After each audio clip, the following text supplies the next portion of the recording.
Well, hello there. We're hoping that you're having a great day from wherever you are watching us from on this 19th day of September 2022. Good evening. My name is Eric Munene. This is News Tonight. Our sign language interpreter is Catherine Simaloy. We begin, but first let's have a look at the highlights.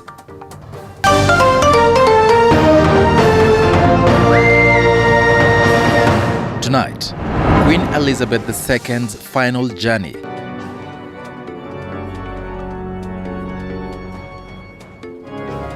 Crowds line the long walk as Queen Elizabeth II's coffin make its way through London for the final send-off.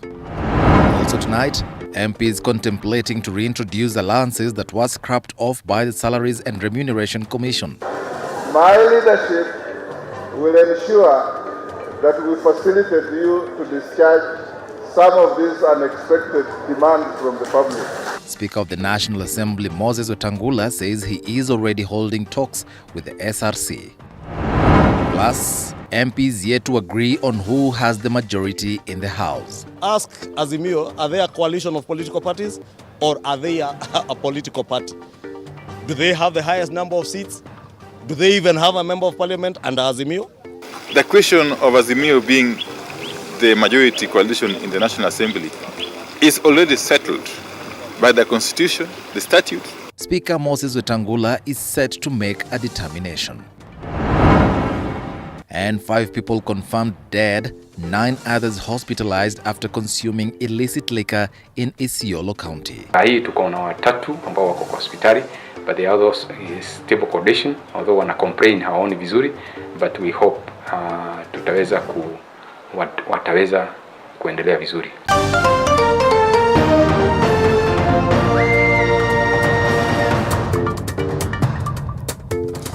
Good evening. Disability is not only limited to physical disorder, but also mental issue. From depression. I was under depression for like 2 years. Bipolar. Bipolar disorder is a mood disorder. And even suicidal thoughts. When I was just about to hang myself, a certain voice just talked to me, and I believe that was God. I tried suicide more than 6 times. Beyond the Limit has gone beyond its limit to find answers so as to help everyone go through life with ease. Join Muthoni Maina every Saturday at 7:30 p.m.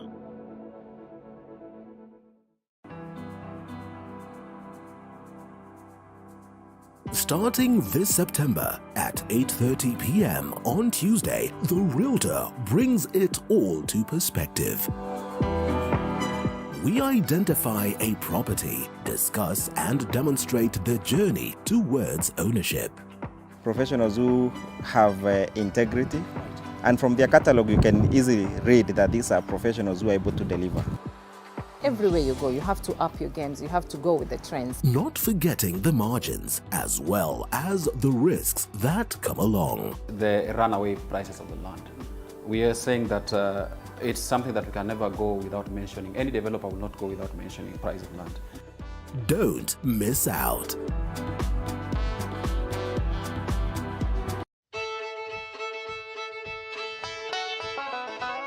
Do you want the latest news on farming? We've got the WikiLeaks for you. Get it? No? Well, okay. Every week, we give you insights on different farms from crop farming to animal keeping. They're very hardy insects, yeah? The larvae is a very hardy insect.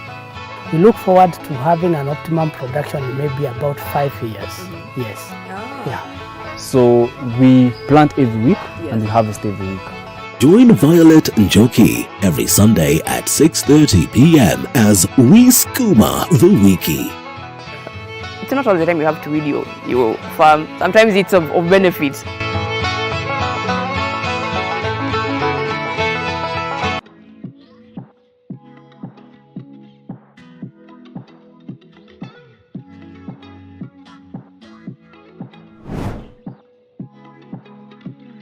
Starting this September at 8:30 p.m. Hi and welcome to The Grind. My name is Violet Njoki. We can The British Army Training Unit in Kenya joined the rest of the world in bidding farewell to Queen Elizabeth II in a prayer service held concurrently to the grand state funeral held at Westminster Abbey in central London. The service that was held in memory of the late Queen at Nyati Barracks in Nanyuki under the stewardship of Commander Colonel Duncan Mann gave the soldiers a chance to conduct prayers for the country and send messages of condolences. Speaking during the service, Commander Colonel Duncan Mann emphasized on the rich history of the Commonwealth countries and the United Kingdom, noting that the late Queen was a respected leader who left a mark during her reign. The commander also stated fondly the Queen's rich history with Kenya, where she's remembered to have gone up a tree a princess and come down a queen. So this event today is linked into the ones back in the UK. We clearly can't be able to participate in the service today in London. But what we also did have is a great opportunity to show the connection between Her Majesty the Queen and Kenya. It's a place that was very dear to her heart. And of course, this is the place where she first became the Queen. So it's important for us to be able to come on parade and show our respects. But also we will be able to come together as a community and watch the service in the London when it will be streamed later on this afternoon. On Saturday, Queen Elizabeth II was also eulogized in a memorial service held at the SEK St. Philip's Church, Narumoru in Nyeri County. She attended a church service at the Anglican Church in Narumoru during her visit in 1952, a day before she became queen, following the death of King George VI, who died on February 6, 1952. According to KDF retired General Waweru, the rich history between Kenya and UK has played a key role in the two countries' collaboration in various sectors, such as military training that has seen military development in both countries. She was a symbol to all of us, a symbol not only for the Commonwealth, but also to many of us who served in the military. And as you all know, she was quite elegant, she was non-controversial. She was a lady who believed in God, and all this is a testament of a great leader. It was at Treetops Hotel in the Aberdare National Park in Nyeri, where she was informed that her father had died and ascended to the throne. In 2013, the government declared the church a national monument. Zainab Mohammed, T47. Well, moving on, as the world followed the funeral of Queen Elizabeth II today, the grandchildren of Koitalel Arap Samoei, who was the leader of the Nandi community, together with those of his 23 ministers who were killed 117 years ago, were demanding for justice from the British government. The families want the British government to compensate them, as Chichi Josephine now reports. The family of Koitalel Arap Samoei is now demanding compensation of 150 billion shillings by the British government for the suffering and the damage they underwent in the hands of the colonists 117 years ago. We therefore demand as follows. 1. A public apology from the British government to the community and affected families. 2. A total of Kenya shillings 150 billion as compensation for the losses incurred from the confiscated property, and 3, the immediate return of Koitalel Samoei head / skull so that the family and the community can enjoy peace. Addressing journalists at the Koitalel Samoei Museum Hall in Nandi Hills, the grandchildren have complained of being neglected by the British and Kenyan governments, despite fighting for compensation for many decades now. It has been pain through all the years. We have come here today because people are celebrating the Queen.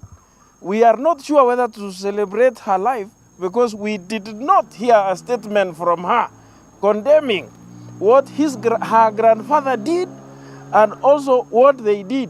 They now claim to have lost more than 16,000 cows, 36,000 goats and sheep. They also lamented over loss of lives of more than 5,000 people, as others were injured and raped by the British soldiers. The cattle that were confiscated were more than 2,000 that were taken. And even the sheep and goats, all of them are worth around 3 billion. when we quantify. Tulivamiwa, tukachukuliwa kila kitu, hata nyumba ilichomwa na kila kitu. Na iliendelea hivyo hivyo. Na tusijui sasa kitu gani ilikuwa inatakika kwa uvamizi kutoka Uingereza mpaka Nandi hapa ilikuwa kitu gani? 1000. Chichi Josephine, TV 47. Let's switch gears now. The Speaker of the National Assembly, Moses Wetangula, has revealed talks with the Salaries and Remuneration Commission are ongoing to see to it that the Commission rescinds its earlier decision that had scrapped key allowances to members of the 13th Parliament. Speaking when he opened the week-long induction workshop in Nairobi, Wetangula announced he is in talks with SRC, as Moige William now tells us. Next 5 days. Speaker of the National Assembly, Moses Wetangula, officially kickstart the one-week-long induction exercise that brought together both elected and nominated members of the National Assembly. It is at the session the Speaker revealed to members of Parliament that he is leading talks with the Salary and Remuneration Commission to, among other things, rescind its earlier decision that sliced key allowance of members of the 13th Parliament. The Lynn Mengich-led SRC Commission had abolished sitting allowances for the 13th Parliament, something that has caused a standoff between the Commission and the lawmakers who have demanded that it be reversed. We live incrementally. We don't live by reduction. Nobody in their right frame of mind will interfere with your car allowances, with your mileage reimbursement, and with your mortgage and everything else that you have been having, because that is your entitlement. Moses Wetangula took the moment while at the podium to reiterate to the members that he will fairly serve the 13th Parliament, albeit the different factions of political camps constituting the august house. The office of Mr. Speaker is open for anybody and everybody. Don't hesitate that because you come from a different political formation, I am here to serve each one of you equally. And doing so, I will. On her part, Gladys Sholei, the Deputy Speaker of the National Assembly, called on the members of Parliament to diligently discharge their roles as expected by the electorates. Unfortunately, most MPs wait until the last year of their term in Parliament to start doing what they call listening to the ground. Nasikiza ground. Start listening now to the people you represent, or else you will live to regret. The forum, which involves taking the legislators through the operations and procedures of the House, geared towards equipping them with the tools to effectively execute their mandate, saw the Governor Central Bank of Kenya, Patrick Njoroge, taking through the legislators on their role on Kenya's economy. We need to work together, not just the people in this room, but I think also others, the entire, all arms of government, let's put all arms and all elements in government. However, Chief Justice Martha Koome, expected to deliver a keynote speech, skipped the event and was represented by the Court of Appeal Judge Daniel Musinga. A section of lawmakers aligned to the Azimio la Umoja One Kenya coalition had threatened to walk out of the event, expressing dissatisfaction with the Supreme Court ruling on the presidential election petition. The MPs accused a 7-judge bench led by Koome of bias in the judgment that upheld the election of Kenya Kwanza Alliance leader William Ruto as Kenya's 5th president. Moige William, TV 47. 5 people have died after consuming illegal brew in Isiolo, Kipsing and Oldonyiro areas. According to the acting chief health officer in Isiolo County, Peter Ngechu, the 5 among them 2 women are said to have consumed a product that contains high levels of ethanol. 3 more people have been admitted at Isiolo Referral Hospital with sight complaints. The illegal brew is said to have been bought at Lodokue Market at the border of Isiolo and Laikipia counties by a woman believed to be part of a network dealing with the illegal business. The unnamed woman is said to be one of the casualties after consuming the product. Hiyo Lodokue Market, wakati watu wetu walienda huko kufanya biashara, wengine walipeleka zile vitu walikuwa wanauza, na wakati wa kutoka huko wakaweza kununua hii pombe. Na wakati ilipelekwa wa kwanza, wakati walifika Oldonyiro, yule kulikuwa mwanamke ambaye alikuwa amebeba hiyo pombe, na yeye mwenyewe hata akatumia, na akaweza kutuacha. According to the acting chief health officer in Isiolo County, Peter Ngeshu, the 3 persons who were hospitalized at Isiolo County Referral Hospital are in a stable condition but have complaints of eyesight problems. Hii tuko na 3 ambao wako kwa hospitali, but the others is stable condition, although wana complain hawaoni vizuri, but we hope wataweza kuendelea vizuri. Isiolo County Governor Abdi Guyo has issued a directive to health surveillance teams in partnership with the police to be on high alert and nab the illegal business whilst actively educating the public on the dangers of illegal brew consumption. Kuanzia wakati huu mpaka wakati ambao tutafika, tutaeneza jambo mbili. La kwanza, tutashikana na watu wa polisi, tufanye nini ambao hii kitu imetoka wapi. La pili, tukipata hiyo product mali imetoka, tutawasiliana na jirani yetu kama Samburu, director anaitwa Agostino, nimeongea na yeye, tujue ya kwamba imetoka wapi na manufacturer iko wapi. Meanwhile, bar owners in Kirinyaga County are now opposed to plans by the Kenya Revenue Authority to increase excise duty by 6.3% on alcohol, saying the plan is likely to push their customers into illicit poisonous brews. This thing of adding taxes on us, it is going to affect us in so many ways, and especially because once the price goes high, mulevi ni ule ule. They'll still have other options of taking alcohol. They'll go for cheaper drinks, they'll go for changa and other drinks. So it will even affect our community and even our youths because they will not afford the expensive beer and other things that we have in the industry. The move is slated to be implemented by 1st October this year. Zainab Mohammed, T47. Now tonight, members of parliament allied to the Kenya Kwanza and Azimio coalitions clashed on the sidelines of the ongoing induction workshop for the 13th parliament, on which coalition has the numbers to form the majority side in the National Assembly. Kenya Kwanza dismissed Azimio's claim to the slot, saying Azimio, as a coalition party, never fielded a parliamentary candidate, a claim Azimio disputes. Our senior political affairs reporter Apollo Kamau with more. Ahead of the much-awaited determination on which coalition or political party has the numbers to claim the majority leader slot in the National Assembly, members of the National Assembly on a week-long induction workshop here in Nairobi dug in on who has the numbers, with majority leaders designate Kimani Ichung'wah of Kenya Kwanza and Opiyo Wandayi of the Azimio la Umoja making a case before the Speaker's ruling. The question of Azimio being the majority coalition in the National Assembly is already settled by the Constitution, the statutes, and the standing orders. And that anybody who is dissatisfied with that position can only do the most logical thing, which is to seek redress in court. Ask Azimio, are they a coalition of political parties or are they a political party? Do they have the highest number of seats? Do they even have a member of parliament under Azimio? Remember, they were unable to field candidates under Azimio because they couldn't even agree on zoning. At the heart of the majority dispute is whether Azimio as a political party fielded any parliamentary candidates and whether the Speaker will recognize the coalitions or individual political parties. Azimio was formed using Section 7 of Subsection 7 of the Political Parties Act as a political party, and a registration certificate was given to it by the registrar. So Azimio is a party.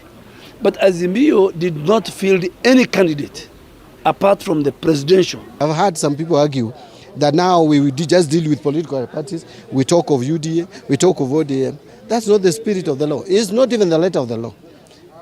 You know, we have already formed, you can only go to party if there are no coalition of parties. The question is, which party sponsored you in parliament? That's the only question the Speaker will be happy to answer.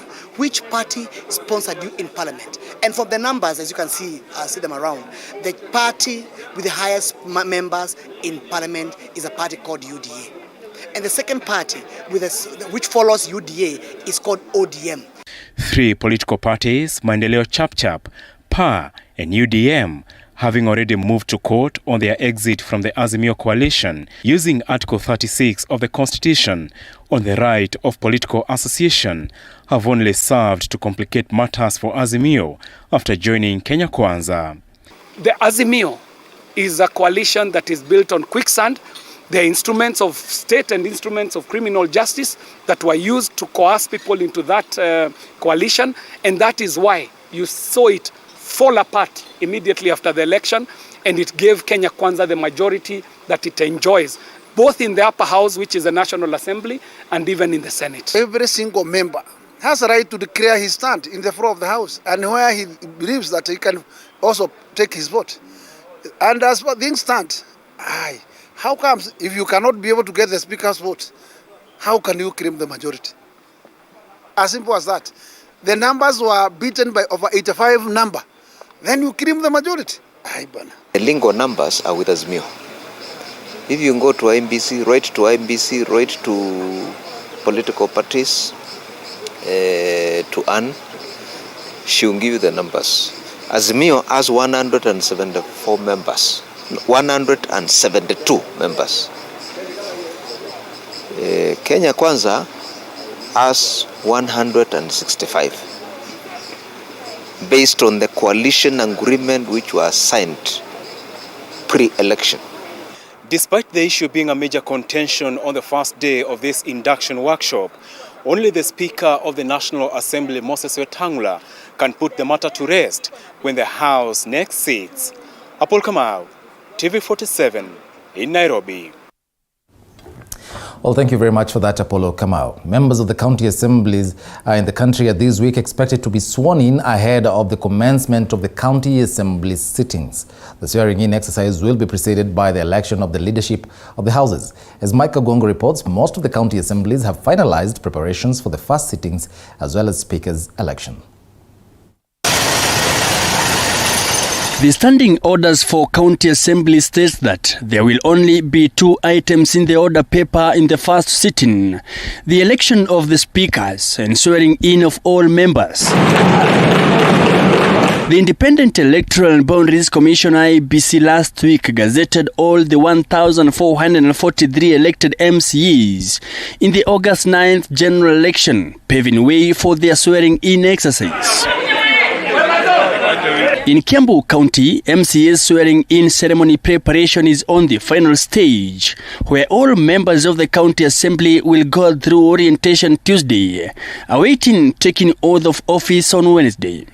Led by entire ward MCA Mogaboyo, members said after taking oath of office, they will elect the Speaker of the Assembly, who will be independent-minded and visionable person who will bring harmony in the Assembly. Yule mtu atatumanage kupatia ile kiti, awe ni mtu ako na uadilifu, ni mtu ako na maono, na ya muhimu awe ni mtu atajitolea kwa mhanga usiku na mchana kufanyia wananchi wa Kiambu kazi. Sisi tumeongea na tumesikizana ya kwamba hatutachaguliwa speaker na mtu yeyote, hata kama ni kutoka kwa president. Sisi wenyewe tuko na haki, tuko na huru ya kuchagua speaker ambayo mwenye atatupendeza. Tunatarajia tutachagua speaker ambaye atakuwa speaker huru, speaker ambaye ataweza kufanya kazi pamoja nasi kama wajumbe, na pia ataweza kufanya kazi pamoja na governor. Kiambu County has a total of 60 MCAs elected and 26 nominated.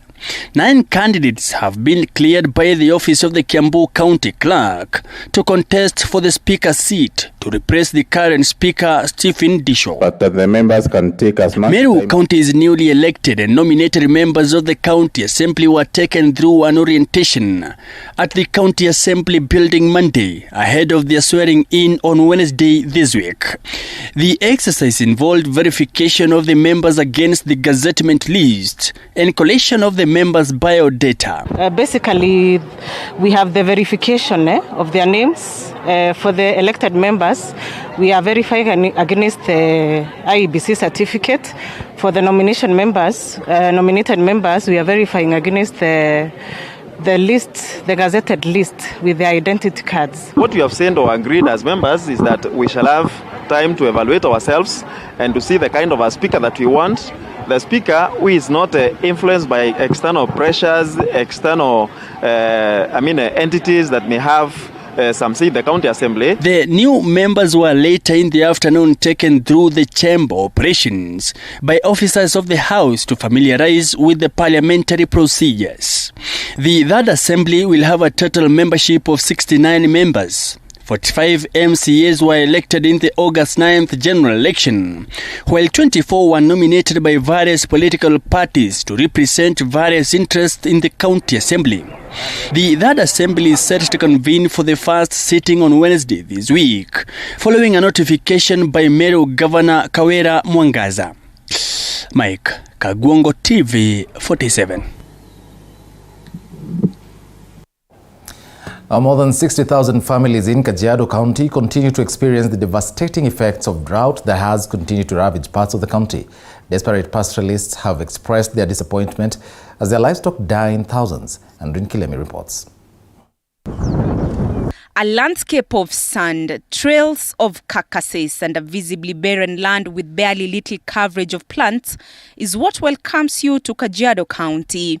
Thousands of families continue to experience the lethal effects of drought that continue to ravage parts of the county. The situation now affecting the already packed school calendar, with statistics showing that more than 400 pupils from Kajiado South Sub-County are out of school for lack of food.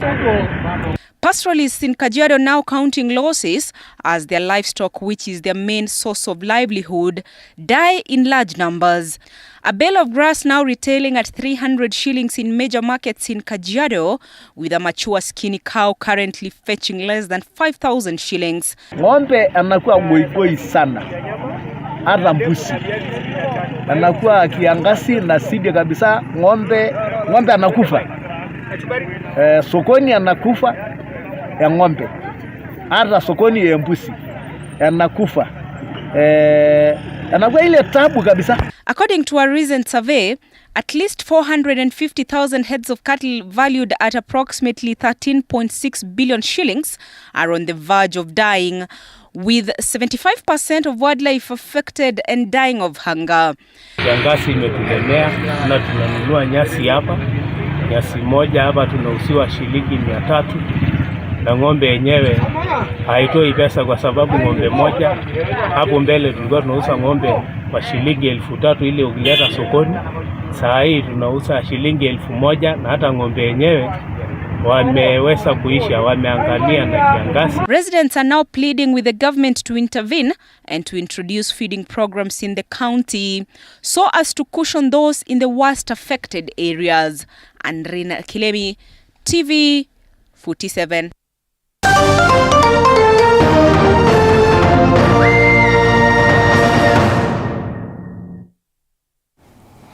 Well, to the latest in the world of business, the Central Bank of Kenya, CBK, has approved 10 digital credit providers out of the total 288 that applied for a fresh license to operate in the country. This fresh listing is a culmination of a fresh application for licenses by all digital credit providers in the country.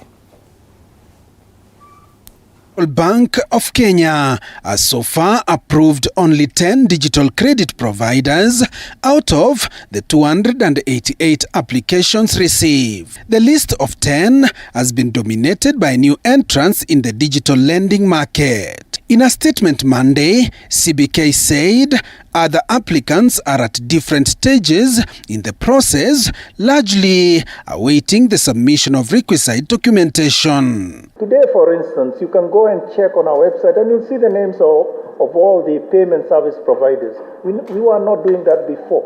You can see who it is, etc. Anyway, the point I'm making is that is one important thing to secure the operations, let's say, on the money side. So I think we are on our way in this path. The bank is, however, urging the applicants to submit the pending documentation expeditiously to enable completion of the review of their applications. So there are people that became very rich during COVID. But where were the others? Where were the others? There are people who lost their businesses, they got closed, etc. That's what you hear. So inequities, or should we say inequalities, have become larger, not less. And that is an important thing. When you think about inequities or inequalities, you also think about inequalities about opportunities. Among the digital lenders who have been approved include Ceres Tech Limited, Getesh Capital Limited, Giando Africa Limited, Jijenge Credit Limited, Kweli Smart Solution Limited, Mwanzo Credit Limited, My Wage Pay Limited, Reward Zero Limited, Sevi Innovation Limited, and Sokohela Limited. We want good businesses to come that are founded on good business practices, etc. What we don't want is businesses that are supported by sort of illicit financial flows. Those we don't need. It's better if we die poor than get involved in those things. And I think there are many things that we should respect. We have a lot of self-respect and sort of say, well, we can do better than that. Former President Uhuru Kenyatta had approved the Central Bank Amendment Bill 2021, which gave CBK authority to regulate non-deposit taking credit providers. And so we cannot minimize this and say we are okay, growth is X%, we are happy, mambo ni sawa. No, I think we have a lot of work. And frankly, that's why we come to work every day. That's why we come to work every day. If it is not because of that challenge, then we wouldn't go to work. The law empowers the regulator to revoke permits of digital lenders who breach the confidentiality of personal information to pursue defaulting borrowers and those charging extremely high rates on loans.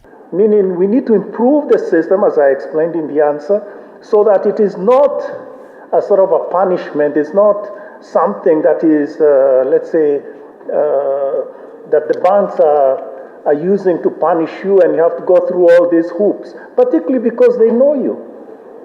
Joash Onsare, TV 47.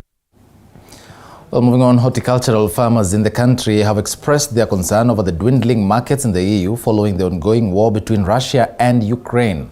Farmers say they have lost between 20 and 25% of their share since the war began early in the year. This emerged at the end of the two-day Naivasha Horticultural Fair, which brought together close to 200 exhibitors who had turned up to showcase their products and services. According to the chairman of the fair, Richard McGonnell, the sector continued to record various challenges which were adversely affecting production.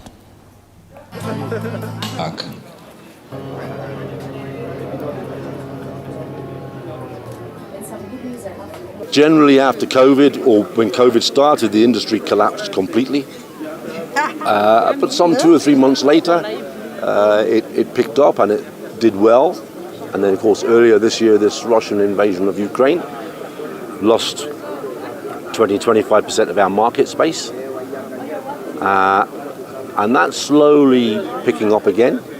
You know, it's also good that you grow good quality, but you also want to go to a good market so you can find a premium price. Well, from genetic part, what we can do about raising costs is increasing productivity. So more stems per square meter. And that's why our method is very strong. And of course, the product should be nice to raise the money when you sell it in the market. The biggest challenge for us is